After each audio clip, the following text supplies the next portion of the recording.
Les réseaux sociaux seront donc interdits aux moins de 15 ans à la rentrée.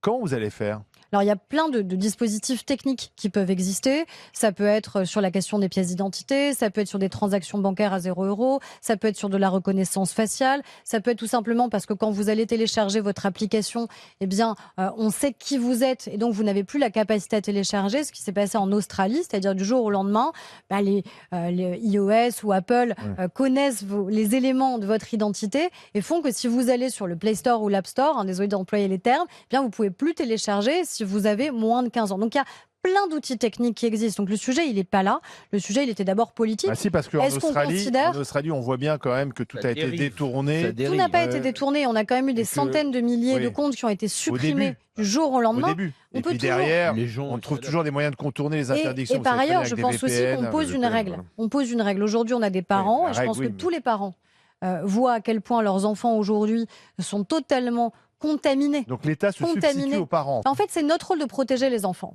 C'est notre rôle de protéger les enfants. Et protéger les enfants, c'est quoi ? Moi, je le vois sur tous les sujets du ministère. Sur la haine antisémite, raciste, LGBT, sur les violences entre les femmes et les hommes. Les réseaux sociaux contaminent les esprits de nos enfants et de nos adolescents. Ils les contaminent, ils les instrumentalisent, ils les enferment. Et on ne voit pas bien pourquoi ça dépend de l'usage qu'on en fait. L'État devrait décider à la place des parents que les enfants n'ont pas accès. Ça dépend de l'usage qu'on en fait. Mais c'est la même chose. C'est notre job. On nous parle en permanence du régalien. On nous parle en permanence. Le régalien, c'est pas ça. Le régalien, c'est la protection qu'on doit à nos enfants. Non, le régalien, c'est les policiers, c'est la justice, c'est l'armée. Mais c'est pas que ça. Ce qui se passe à l'intérieur des maisons, c'est le rôle des parents. Encore heureux que ce qui se passe à l'intérieur des maisons, ça regarde un petit peu l'État quand on parle de protection des enfants.